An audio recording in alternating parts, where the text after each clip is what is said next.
Hello, everyone, and welcome back to English with Liam and Olivia. Yes, welcome. We are so glad you chose to spend this time with us today. This is the place where English feels simple, natural, and part of your everyday life. No stress, no heavy explanations, just real conversations that actually help you grow. And today, we have an episode that so many of you have been confused about for a long time. Yes, this one comes up constantly in messages, in comments, in questions from learners all over the world. So today, we are finally giving it the full attention it deserves.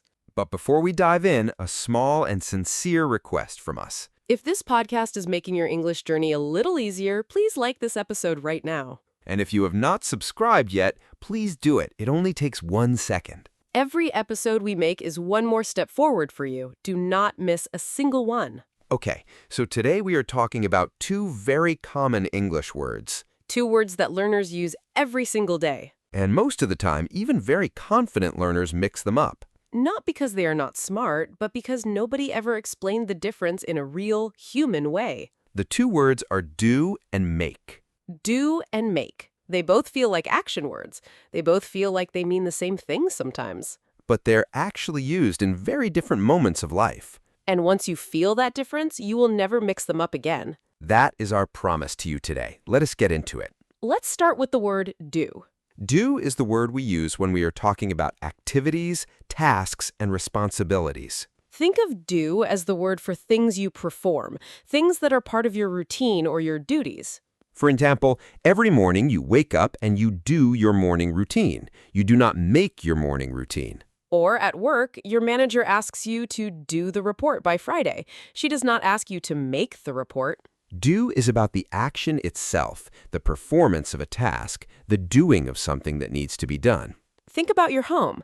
You do the dishes after dinner. You do the laundry on Sunday. You do the cleaning before guests arrive. These are all responsibilities, recurring tasks, things that are part of life. And do often appears with words like something, nothing, anything, and everything. For example, I have so much to do today. Or, I did nothing all weekend and it felt amazing. That second sentence feels very real and very honest. Very honest indeed. We all have those weekends. Do also appears when we talk about someone's job or profession. What do you do? That is one of the most common questions in English. And the answer is always about your role, your responsibility, your contribution. I do customer service. I do accounting. I do teaching.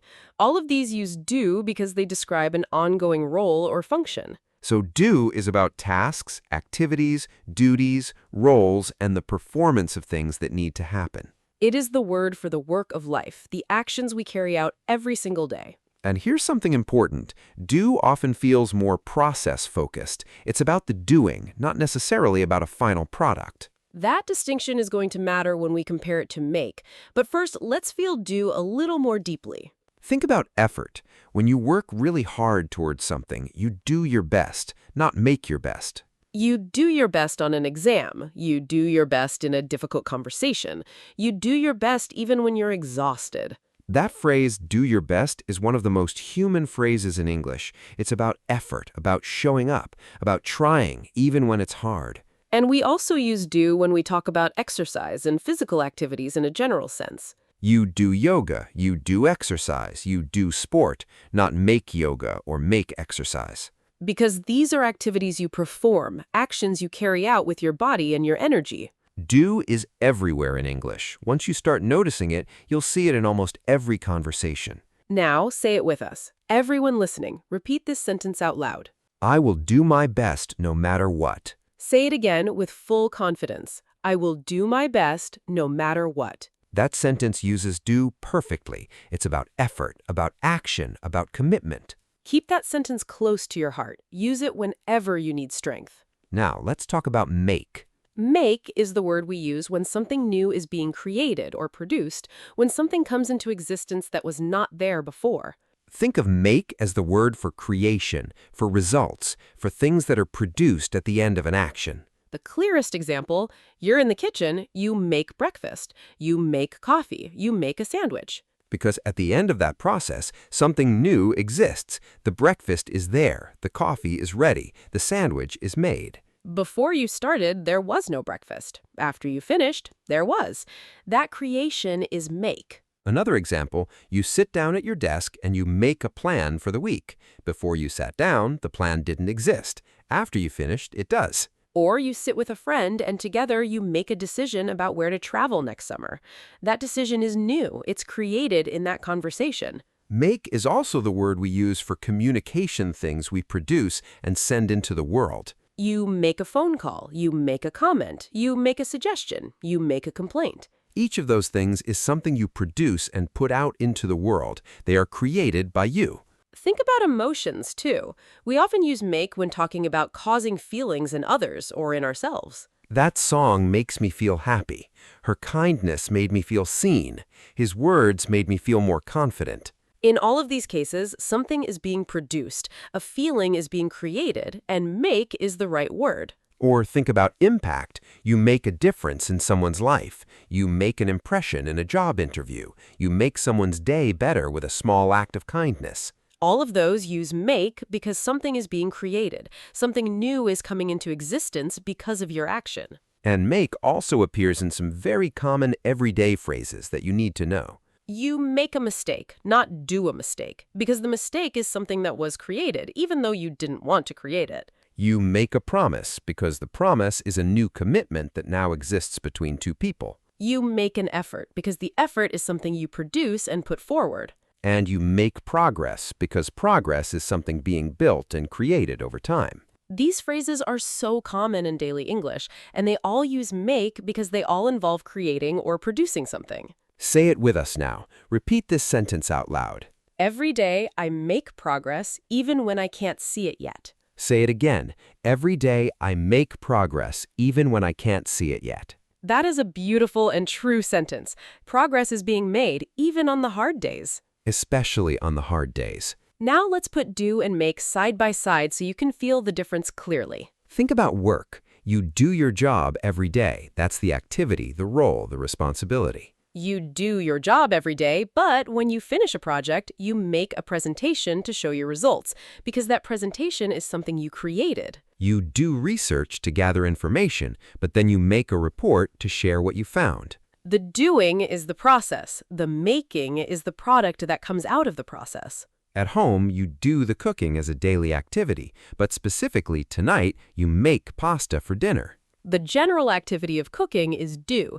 The specific thing you create is make. And with people, you do things together as activities, but you make memories together as something that will exist forever. You do things with the people you love, and in doing those things, you make something that lasts. That's honestly a beautiful way to think about it. English can be quite beautiful when you look at it the right way. Now let's talk about the common mistakes learners make with do and make. The most common one. Learners say, I did a mistake. It sounds almost right, but it's not natural. The correct phrase is I made a mistake, because the mistake is something that was created, even though you didn't want to create it. Think of it this way. A mistake is a thing, a result, something that came into existence. So we use make, not do. And this one is actually really important for everyday confidence, because when you say, I made a mistake, it sounds natural and fluent immediately. The second common mistake. Learners say, I will do a party for my friend's birthday, but we actually say, I will make a party, or more naturally, I will throw a party or organize a party. When it comes to events and celebrations, English has some specific phrases.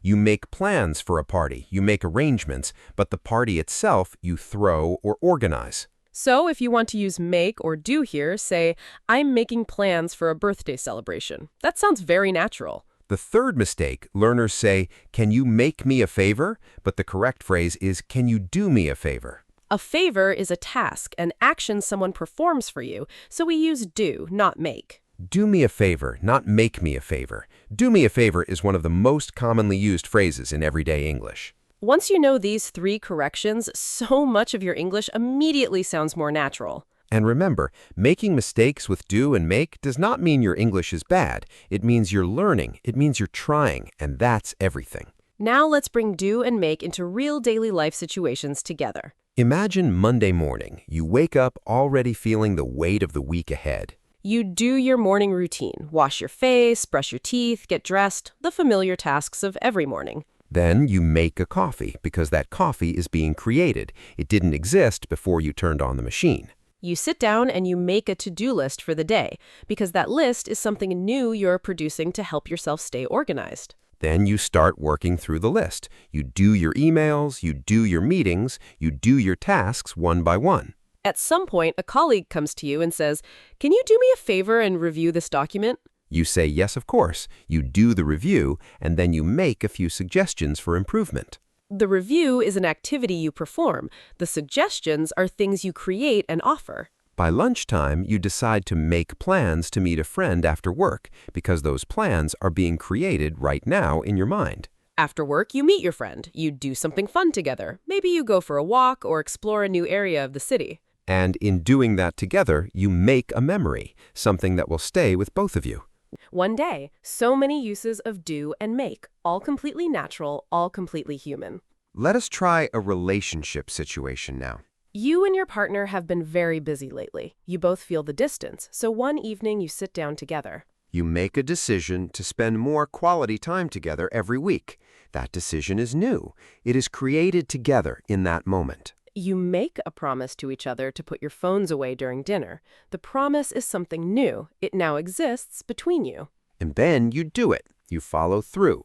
You do what you promised every evening. The decision and the promise use make. The follow-through, the actual living of the promise, uses do. And over time, by doing those small things consistently, you make something stronger. You make your relationship deeper. That is the real difference. Make creates, do carries out, and you need both to build a beautiful life. Let us try one more, a personal growth situation.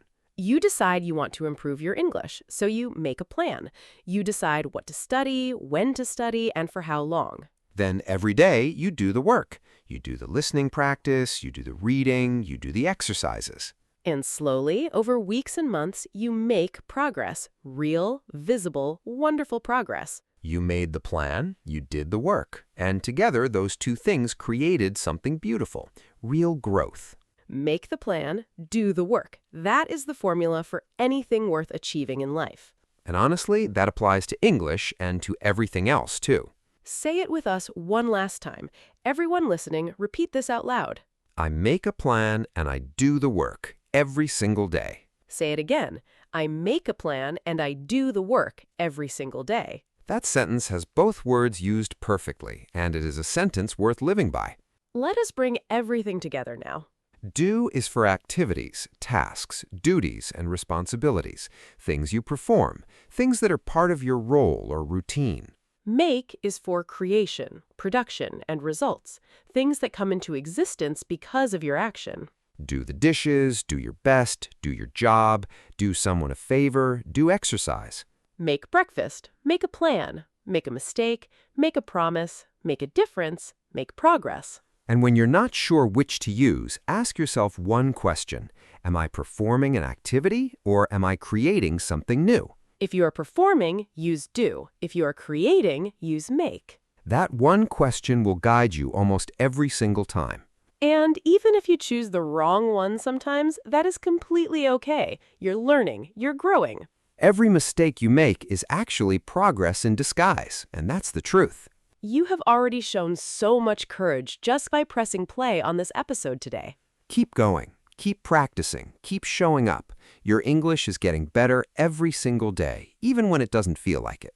If this episode helped you feel more confident about do and make, please give it a like right now. And if you're not part of our family yet, subscribe today. New episodes every single day, just for you. Thank you so much for being here with us. It truly means the world to us every time you listen. This has been English with Liam and Olivia. Simple English, real conversations, daily practice. Take care of yourselves, keep making progress, keep doing the work. We'll see you in the next episode. Bye, everyone. Bye!